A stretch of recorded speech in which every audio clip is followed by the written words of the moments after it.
menari kita maksudnya. Aduh. Wah, menarik nih.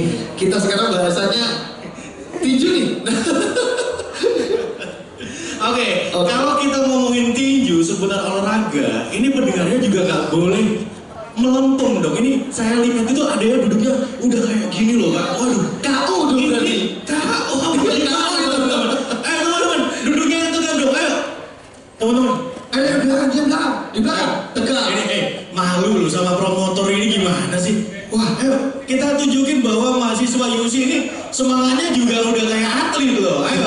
Benar. Kayak ada itu apa yang di story Instagram itu ada kayaknya laki-laki harus kuat. Luar biasa. Oke, kita masuk langsung nih ke narasumber nih. Ini menarik tentang Pak Leminus Tamiyo nih. Jauh-jauh dari Jakarta ya. Oke, mungkin bisa dikenalkan dulu terkait Pak Leminus Tamiyo seperti apa, siapa gitu. Biar mereka nih ngerti siapa nih yang berbicara. Silakan. Halo semuanya. Selamat siang semuanya. Benar nih kayaknya kurang jos ya. Kalau kita boleh berdiri, yuk. Berdiri dong. Berdiri. Jeff Street. Oke. Ini kalau misalnya ada yang masih belum, kita ajak sparring aja pak. Wah, ini tengah sepertinya sudah bersemangat nih kayak fokus. Sangat gampang sebelum mulai karena ini bicara tinju. Bener. Saya juga mendadak tinju pak. Oh, ada tinju. Saya backgroundnya bukan tinju tapi di Wing Chun, tetapi nggak apa-apa. Saya meninjukan diri. Kalau itu biar semangat, boleh gini dulu, ya. Dulu. Ayo. Kemudian bagi yang ini jab, tangan Kakinya dulu. berarti mostly orang ya. Kaki kiri, tangan kiri jab. Oke. Kemudian straight lurus. Jab, straight. Oke. Sekarang ganti kaki kanan pak, kaki kanan. Karena saya anak hidang. Oke ya. Kita jagoan nih. Jab itu seperti nyentuh aja, gangguin orang, gangguin lawan. Nah, terus straight. Tangan kiri, pinggang maju, tonjok langsung. Oke, bareng ya. Jab. Jab, straight. Oke, sekarang kita belajar uppercut ya Pak ya. Uppercut. Pak ini jadi kelas tinju nggak apa-apa ya? Oke, jab, straight, uppercut. Ini hook. Oh, ini hook Pak. Oke ya. Nah, sudah bisa? Sudah bisa guys? Oke, sekarang lebih kenceng ya. One, jab, straight, uppercut, hook. Ya, siap ya. Tangan kanannya Bapak. 1, 2, 3. Jab, straight, uppercut, hook. Oke, sekarang hadap-hadapan cari pasangan.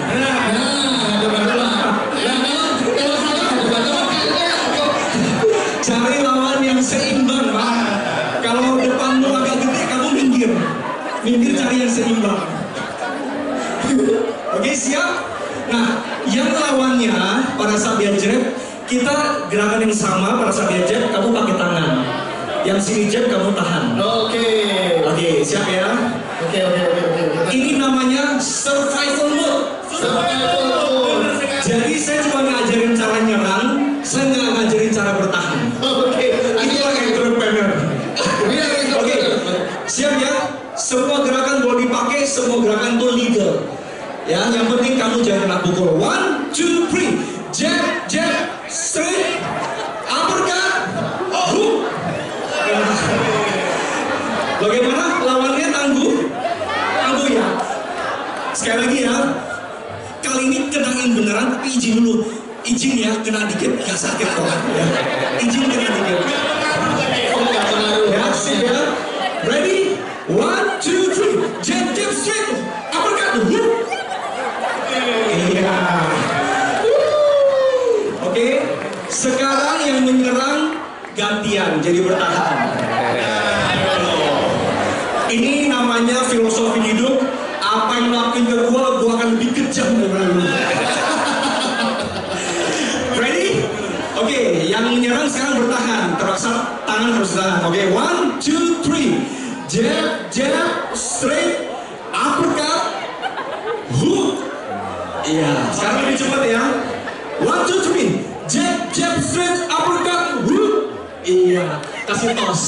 Oke, tepuk tangan semuanya.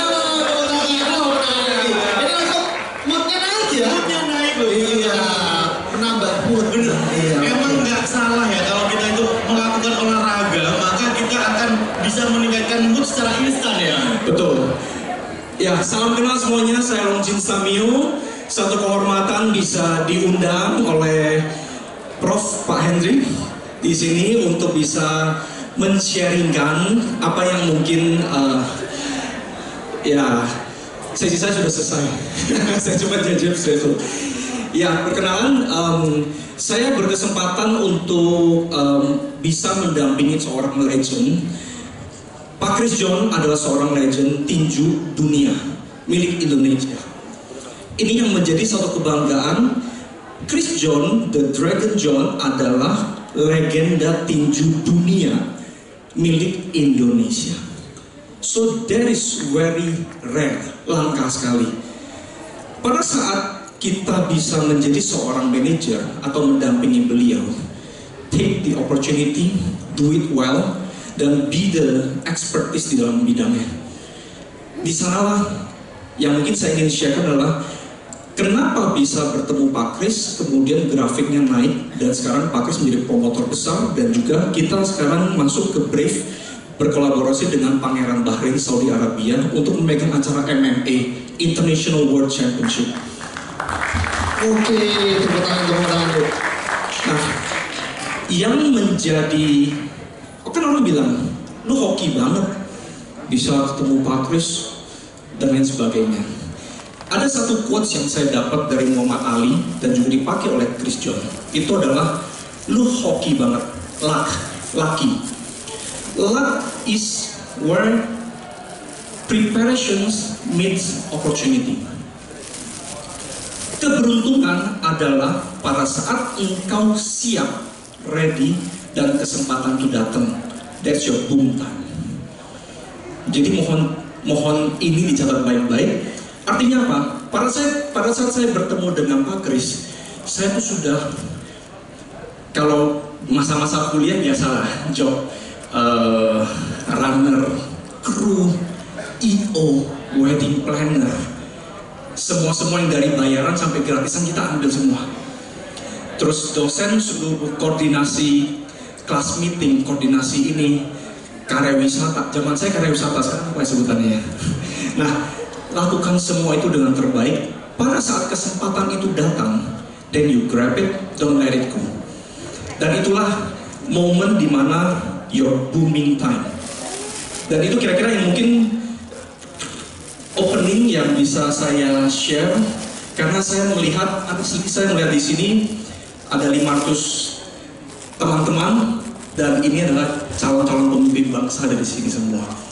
Luar biasa, tepuk tangan dong untuk kita semuanya. Menarik sekali loh teman-teman.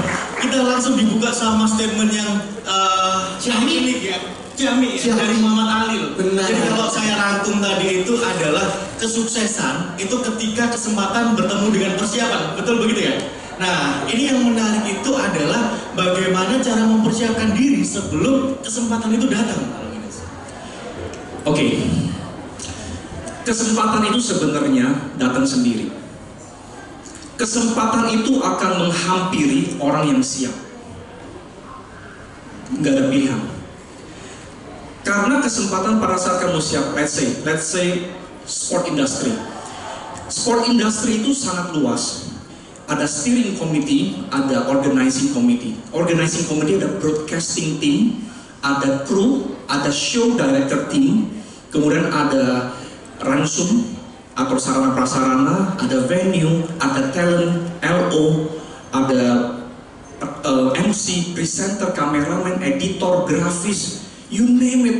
Itu banyak sekali kesempatan yang akan datang. Dan pada saat kesempatan itu datang, si leaders, let's say you are the leaders, kamu akan milih orang yang ahli atau yang belum bisa nih.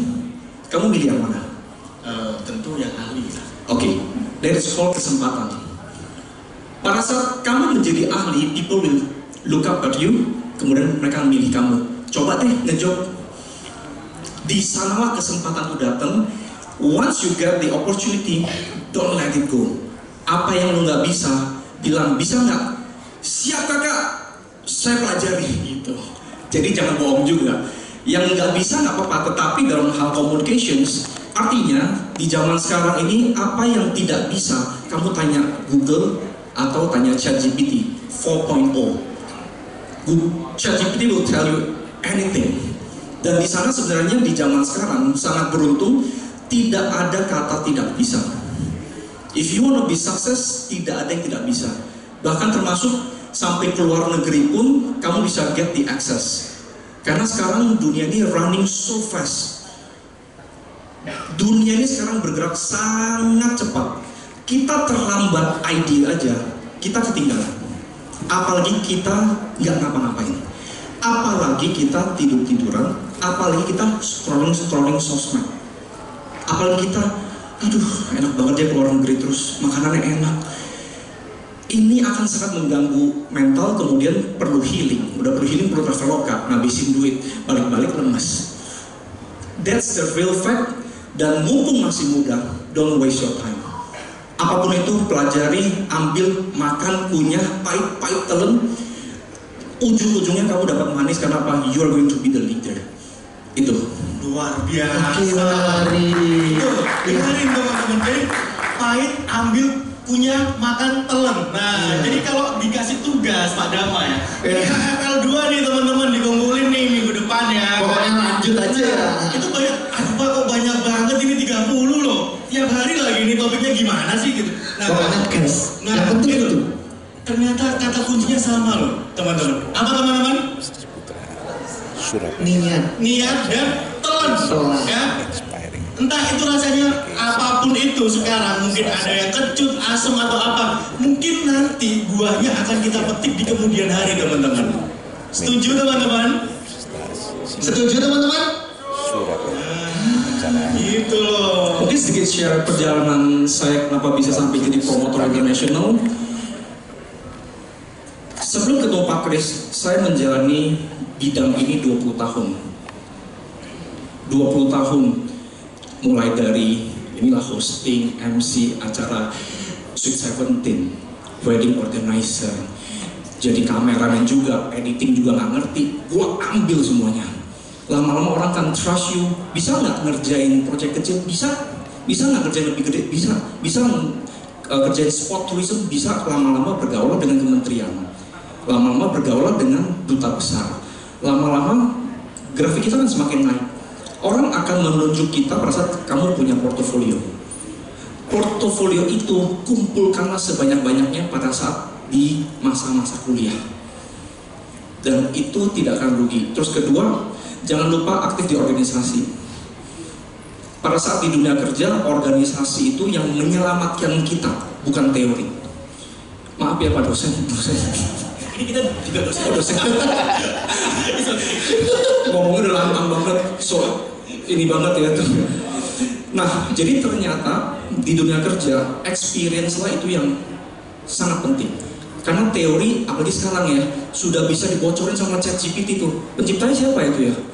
Ada baiknya juga. Nah, teori bisa dapatkan, tetapi praktek kerja inilah yang sebenarnya sangat dibutuhkan untuk kemajuan.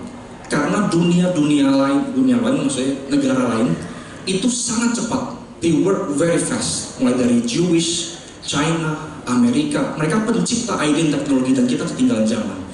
Tetapi bersyukur dengan presidensi sekarang Pak Jokowi 10 tahun ini restructuringnya, perbaharuan SDM ini saya sangat setuju dan ini menjadi satu nilai plus bagi bangsa dan kalian mesti bersyukur ada di kampus Universitas Ciputra.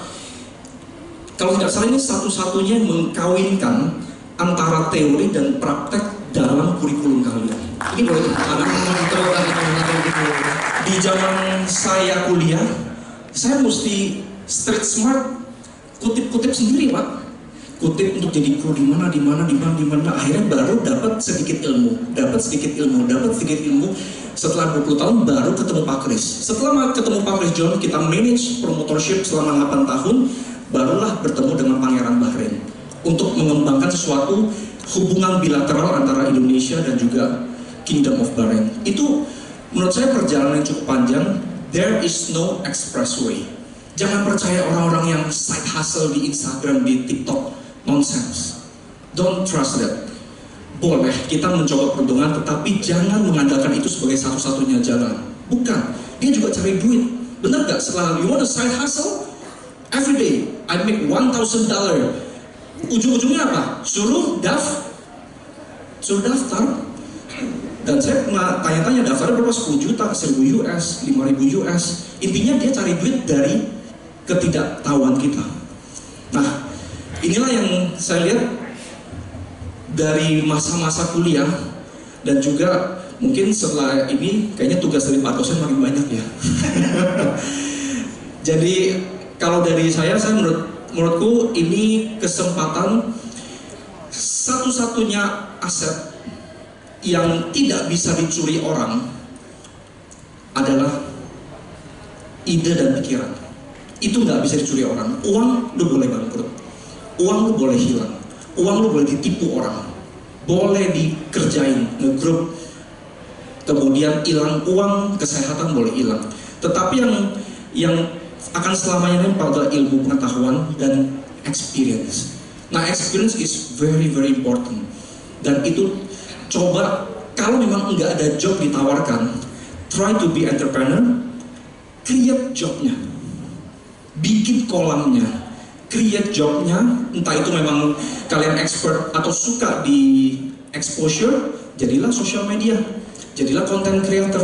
Kalau kalian suka di broadcasting, jadilah presenter, unjuk tangan, gue deh jadi presenter deh, gitu. Kalau kalian suka di managerial, be the leader of the team. Leadernya ada orang, asisten leader. Apa leader lain juga nggak apa-apa. Try to involve yourself daripada kamu scroll social media. This is really warning. Karena Indonesia sekarang sedang menghadapi 2045, itu adalah 100 tahun kemerdekaan Indonesia. So, kita akan terjadi bonus demografi, 66% adalah anak muda usia kerja. Teman-teman di sini akan menghadapi usia kerja, artinya apa? 66% dari 280 juta jiwa Indonesia, 60%-nya sekitar hampir 200 juta jiwa bersaing mencari pekerjaan. Dan Anda termasuk di dalamnya, termasuk saya juga.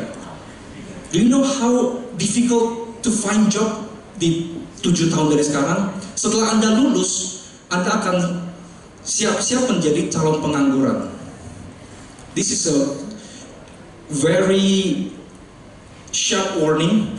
Setelah lulus, kalian akan jadi calon pengangguran kalau tidak punya skill. Jadi jangan kira senang sudah lulus, gue senang, pasti kita mau break dulu lah, gila capek banget nih udah lulus.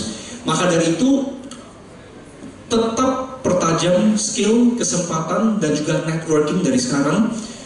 Dan I will let you guys know, kalau persaingan kita sekarang aja, saya, kawan-kawan, tim itu sudah bersaing bukan dengan orang Indonesia, bersaing dengan teman-teman dari Brasil, mereka yang pegang broadcast brief, bersaing dengan Malaysia, bersaing dengan India, bersaing dengan China, bersaing dengan negara-negara Arab.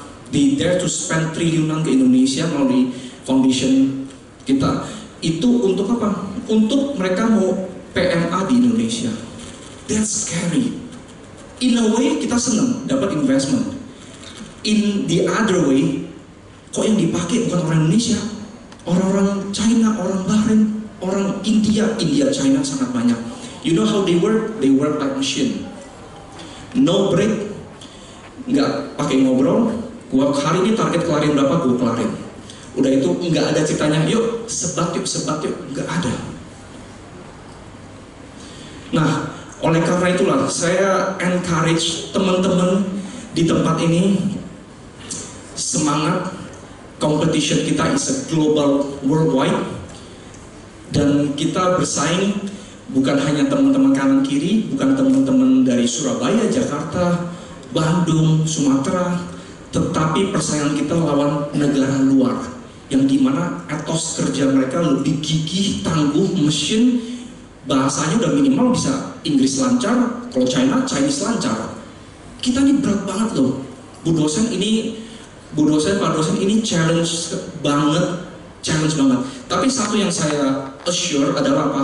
Kalau kita buat kolam, kita buat manajemen yang bagus, kita buat industrinya, nggak usah takut, kita akan hire mereka.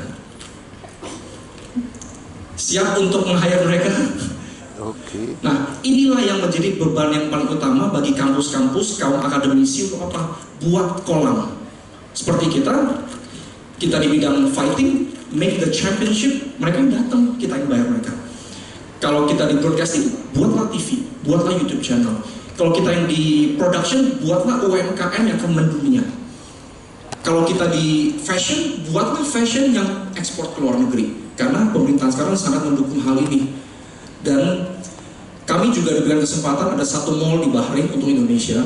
Jadi diberikan oleh pangeran kepada kita untuk silahkan dikelola. Mallnya itu segede Senayan City Jakarta, masih bersih, lampu semua sudah jadi. Orang Indonya nggak bisa do it. Makanya tahun 2024 kita sudah tekad, kita akan ambil dan kita akan bawa semua UMKM Indonesia, gantian kita jualan di Uni Emirat Arab. You want it? Ya.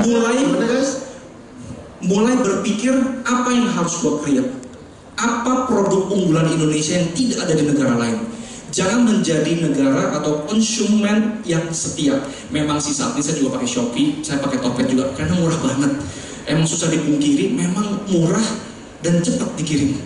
Hari pencet sore nyampe kan. Nah, tetapi nggak apa-apa. Kita belajar, pelajari sistemnya, buatlah Shopee versi Indonesia, buatlah Tokped versi Indonesia, buatlah versi UC. Teman-teman UC, you guys grouping 500, kalau terlalu gede, buatlah grup per 10, 20 project apa nih untuk Indonesia. Always think about untuk Indonesia, untuk kemajuan bangsa, karena kita harus berdampak pada bangsa. Itu kira-kira. Luar biasa, tepuk tangan. Ternyata rupanya ini pertempuran globalisasi ini udah di depan mata banget ya. Benar, iya. Tapi sayangnya teman-teman ini udah di depan mata loh. Tapi tidak pernah malah. Iya. Banyak yang merem-merem ini. Gimana teman-teman? Teman-teman sekarang pastikan bahwa yang pegang HP sekarang saya kasih waktu 20 hitungan untuk menonaktifkan HP-nya. Kecuali buat nyatet. Untuk yang main game, ketahuan main game, mending game aja di depan. Oke, sepakat teman-teman? 1, Nih, oke.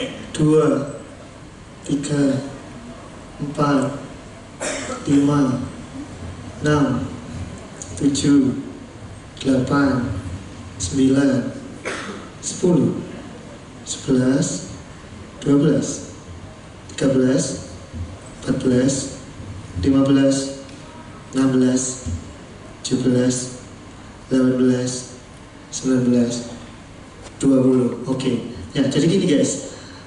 Terkait yang kita bahas di sini itu sebenarnya penting untuk kalian. Kalian masih semester 1. Mungkin kalian tidak memahami betapa pentingnya ini ya. Kalian mungkin dari SMA masuk ke semester 1 itu oke, fine, aku adalah mahasiswa sekarang. Itu bukan pride loh, tapi kalian itu masuk ke kandang sebenarnya. Masuk kandang macan sekarang. Nanti kalian lulus, itu bukan waktunya kalian senang-senang malah. Tapi kalian waktunya fighting. Jadi persiapkan mulai sekarang. Jangan pikir kalian semester 1 itu adalah kalian, oh saya baru, no. Kalian itu beneran masuk dan kalian masuk sini, entah apapun background kalian, entah kalian memang niat masuk ke UC maupun tidak, tapi kamu di UC. Jadi yang misal kalian masuk dengan privilege, gunakan privilege-nya. Jika kalian masuk dengan yang namanya usaha sendiri, ya lakukan, usahakan. Oke? Siap ya? Oh ya, mungkin ada tambahan satu lagi. Ini kebetulan untuk yang baru masuk kuliah, congratulations, kalian sudah masuk ke menjadi mahasiswa. Kalau dulu kan siswa ya, sekarang udah mahasiswa artinya di atasnya para siswa-siswa. Mungkin boleh saya sharing dan pesan, Satu, pergaulan buruk merusak kebiasaan baikmu. Jangan salah pilih teman. No excuse. Masa depan akan rusak dan akan hancur. Satu, jangan pilih teman. Terus artinya pertemanan lingkaran satu itu harus yang mendukung masa depanmu. Mulai teman-teman itu, yuk guys kita bikin apa yuk. Always think about, yuk kita bikin apa. Tetapi pembahasan jangan, itu tahu nggak itu siapa. Leave it. Kalau teman-teman yang bergosip, please leave it. Percaya deh, itu nggak akan guna untuk masa depanmu. Si itu loh, itu gitu. Kalau sudah mulai dengan siapa manusia, boleh saya kasih masukan, tinggalkan. Kedua, yang kamu berteman adalah mana? How? Let's make this, let's make that. Gimana itunya? Starting with how friend, how people kamu temenan. Waktu tanya how, you do your idea. Catch it, grab it, let's make it finishing well. Buatlah sesuatu untuk UC, buatlah ini bangga. Dan one day ini akan lahir para pejabat, para pemimpin, pengusaha sukses di Indonesia. Saya yakin kampus ini bisa mencetak karena kalian punya lecture yang begitu luar biasa dan punya care di sana. Itu hal pertama, pertemanan. Hal kedua, yang kalian wajib sortir dari sekarang itu adalah social media. Who you follow itu determine who you are. Kalau kamu mengikuti seseorang, itu adalah idolmu, dan di bawah alam sadar lu pengen kayak dia. Jadi jangan salah follow orang.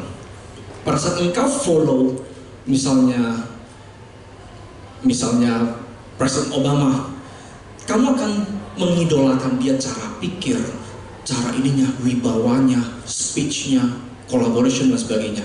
Tetapi pada saat Anda ikut follow orang-orang yang tanda kutip quote unquote tidak bernilai dan bermanfaat, you akan ikut dia. Termasuk nanti akan berpengaruh pada saat kamu posting. Yang tidak bermutu kamu posting, yang tidak berguna kamu posting. Lama-lama kamu menjadi dia. Dan itu menurut saya sangat sayang waktunya. Lebih baik kamu ikut banyak orang-orang hebat di dunia ini, banyak orang hebat di Indonesia. Nah, salah satu kenapa saya mau follow Pak Chris John, karena dia proven 18 kali menjadi juara dunia, tidak terkalahkan. Negara semua dunia ingin mengalahkan dia, tidak ada yang berhasil. He's a proven person, dan juga dia menjadi seorang super champion. Dan di dunia super champion hanya ada 5, Muhammad Ali, Mike Tyson, Chris John salah satunya orang Indonesia loh. Kemudian juga ada Floyd Mayweather 50 kali, skornya tidak terkalahkan. Dan juga satu lagi saya lupa, tapi yang saya tahu orang tersebut produk Indonesia, orang Jawa. Dan ini satu kebanggaan. That's why pada saat kesempatan itu datang, kita ambil sebaik-baiknya.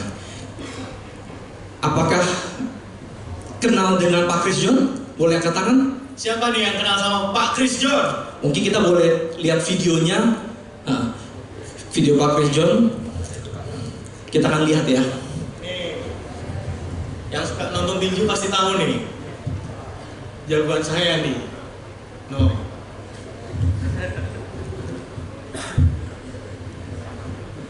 Luar biasa sekali teman-teman. Ternyata beliau masuk salah satu dari 5 besar championship di dunia ya. Super champion. Super champion. Di atasnya champion. Tepuk tangannya dong, luar biasa. Oke. Mungkin suaranya boleh dimainkan juga. Teman-teman Fuad, boleh dibantu? Invite-nya udah masuk nih.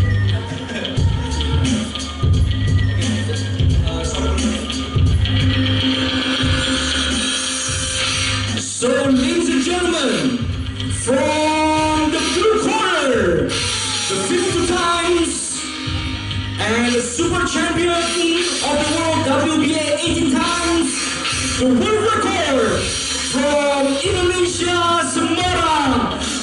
Round of applause from the blue corner, please, the Dragon John!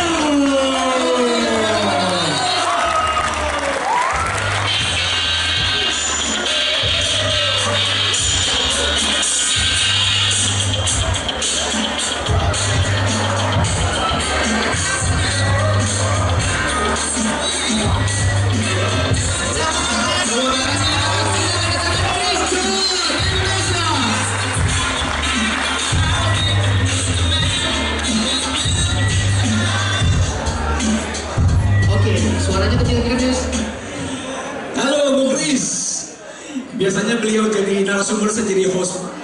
Kali ini sudah ada hostnya. Luar biasa. Kita ada 3 host kali ini.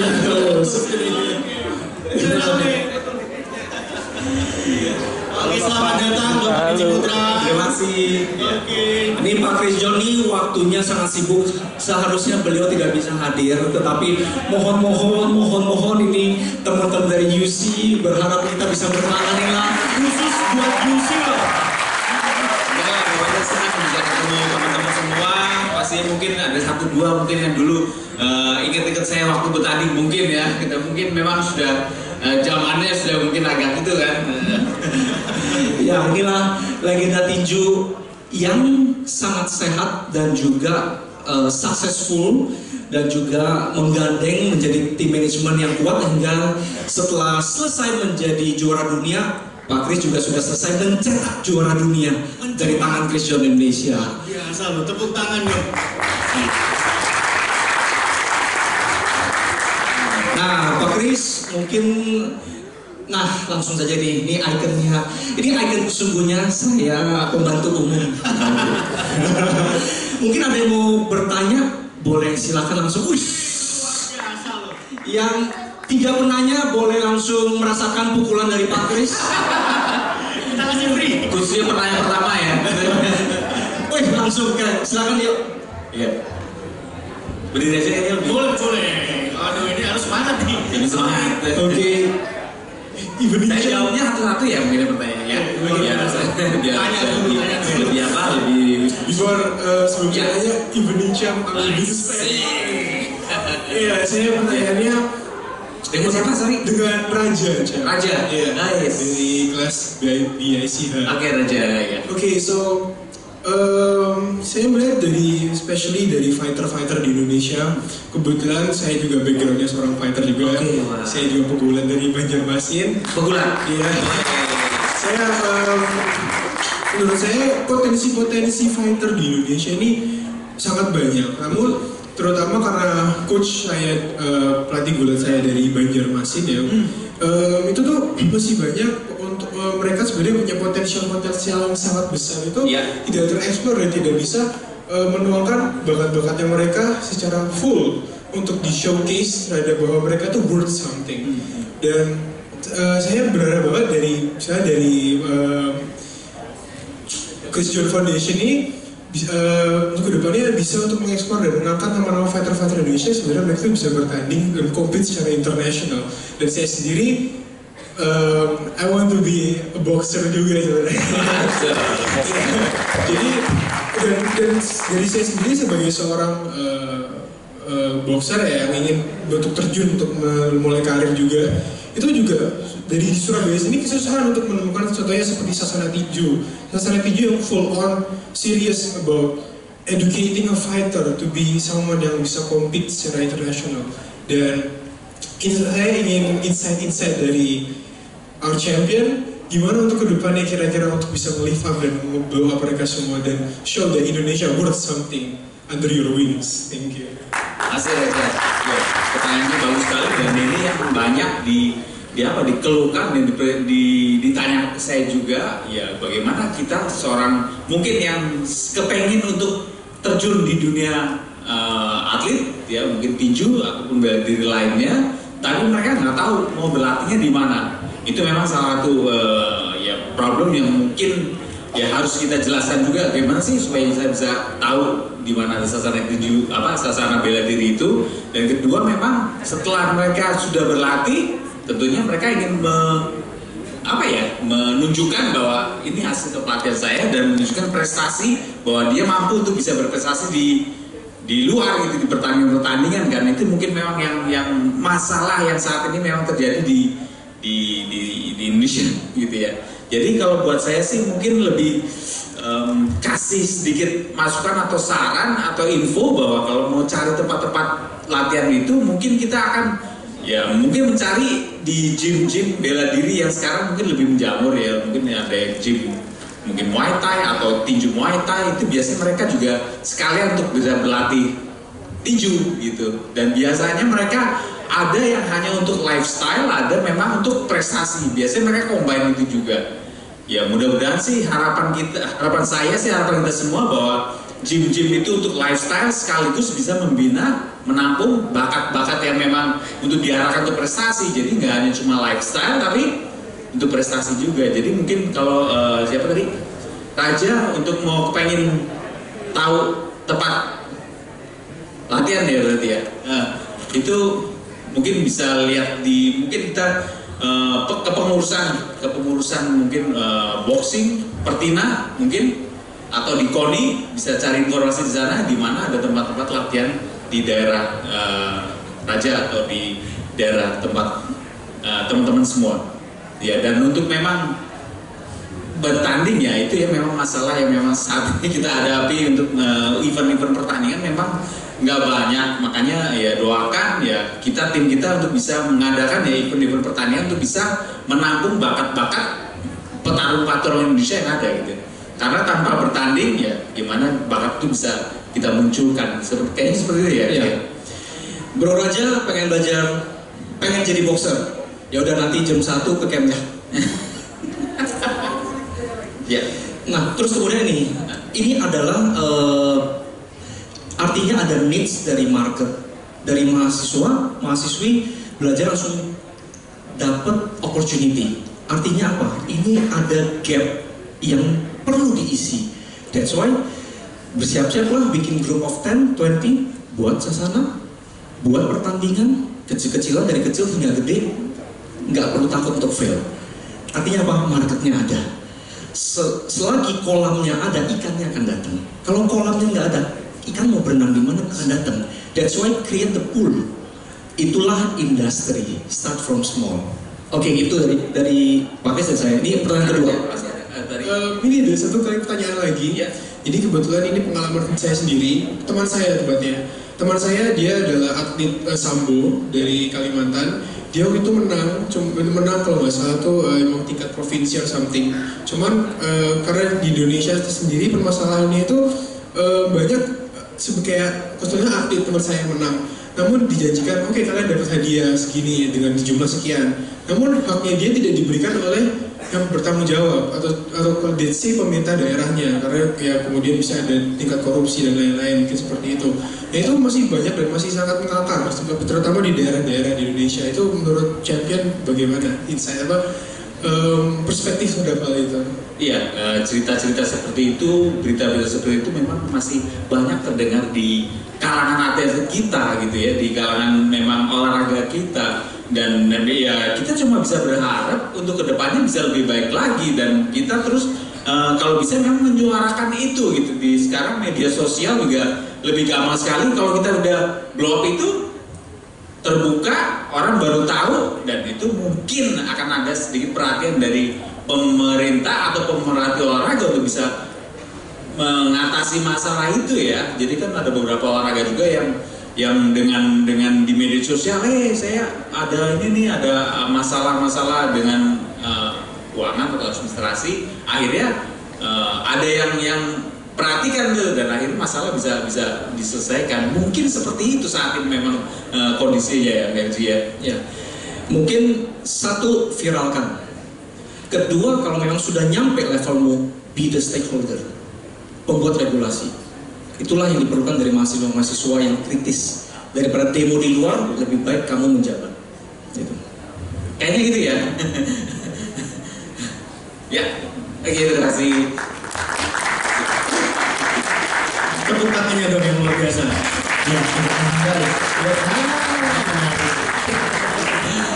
Pak, selamat siang. Siang. Saya Michael. Michael, Saya ya. tanya soal motivasi bisa nggak Pak? Apa itu?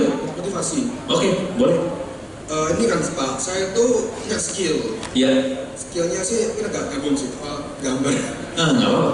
Tapi kan saya kan bukan orang bisa ya, orang bisnis. Jadi tanya saya, menurut Bapak, apakah saya harus bekerja 2 kali agar dapat berkompetisi dengan mereka yang sudah kayak mendalami bidang seni misalnya? Terus yang kedua adalah, apakah ada tips biar saya bisa belajar skill saya dengan efektif sambil belajar bisnis? Oke. Jadi tadi apa? Yang pertama tadi apa? Yang pertama, menurut Bapak, apakah saya harus bekerja 2 kali agar dapat berkompetisi berkompetisi dengan mereka yang sudah mendalami bidang tersebut. Mungkin saya jawab satu-satu dulu ya. Ya, Pak. Apakah harus lebih keras gitu ya? Ya pasti, betul. Pastinya bahwa lakukan yang semampu kamu yang terbaiknya. Keras nggak keras itu relatif, tapi yang terbaiknya maksimal yang kamu bisa. Tentunya dengan banyak sumber, ya kan? Dengan memang disiplin, fokus, saya kira ya itu sebenarnya yang diperlukan, maksimal semaksimal yang kita bisa. Gitu. Seperti saya dulu, saya melakukan pekerjaan saya, latihan saya semaksimal yang saya bisa. Apa yang diajarin oleh pelatih, disuruh pelatih untuk dilakukan latihan, saya mengajarkannya dengan maksimal gitu. Walaupun ada teman saya yang lebih berbakat, tetapi dia berlatihnya yang seenaknya. Ternyata ya bahkan mengalahkan kerja keras itu ada betulnya menurut saya. Mungkin itu ya mungkin yang menjadi motivasi kamu bahwa kerjakan ya bagianmu secara maksimal gitu. Saya iri ya sama orang lain punya ya. Betul, maksimal aja terus, dan tentunya dengan apa sih kamu fokus untuk mengejar mimpimu, mencari visi misimu. Saya yakin nantinya ke depan saat kamu punya passion di sana, ya alam pun akan mendukung kamu untuk bisa mewujudkan visi misi dan impianmu itu. Itu yang saya lakukan selama saya berkarir di olahraga tinju gitu. Ya. Yang kedua kan ini apakah ada tips biar saya belajar skill ini bisa efektif? Karena saya kan bisnis sebenarnya. Cuma ya belajarnya bisa saja, bukan seni. Itu apakah ada kayak tips Bapak biasa belajar efektif gitu? Belajar efektif ya. Dulu mungkin saya bisa masukin di sini bahwa waktu itu saya tinju terus saya ikut wusu, ya kan? Mungkin itu ya bisa sebenarnya fokus saya kan ini. Terus tapi saya bidang lain juga ya. Tapi memang sebaiknya memang kita fokus di bidang utama kita. Dan memang pun sebetulnya juga kita bisa di bidang yang lainnya. Kalau kita memang mau pelajari itu dan mau mengerjakannya dengan sungguh-sungguh, dengan hati, ternyata bisa juga loh. Makanya kita semua kan harus dicoba. Kalau kita nggak coba, kita nggak akan tahu juga. Tapi saran saya sih, ya kerjakan itu dengan hati. Saat kamu mencintai pekerjaanmu, semua akan berjalan lebih baik sekali, pasti. Dan kita nggak akan merasa yang terbebani, karena kita kita senang, kita mencintai pekerjaan itu, dan hasilnya pasti akan jauh lebih baik lagi. Ya, kuncinya adalah melakukan terlebih dahulu baru kamu bisa mencintai. Bagaimana bisa mencintai kalau kamu nggak pernah melakukan hal tersebut? Jadi just do it. Ya, berusaha. Mungkin siapa sih yang suka latihan keras? Saya sehari harus pagi bangun jam 5, jam setengah 5, jam 5 sudah harus lagi. Kalau daerah Semarang, yang tinggal di Semarang nggak? Pernah tinggal Semarang? Tahu daerah Gombel? Nah itu saya setiap pagi lari dari Dok Cipto ke Gombel lagi sekitar 10 kilo. Ada yang suka nggak kalau kerjaan itu? Mungkin awalnya saya bilang, aduh capek ya, enakan tidur jam 5. Tapi saya harus memang mengumpulkan tenaga, mengumpulkan nafas saya untuk bertanding nanti. Tapi memang itu saya sadari gitu kan. Wah ini yang harus saya lalui, ini tugas saya, ini bagian saya yang harus saya kerjakan gitu untuk bisa meraih apa yang sudah saya mimpikan menjadi juara dunia. Kira-kira seperti itu. Oke, karena sudah berani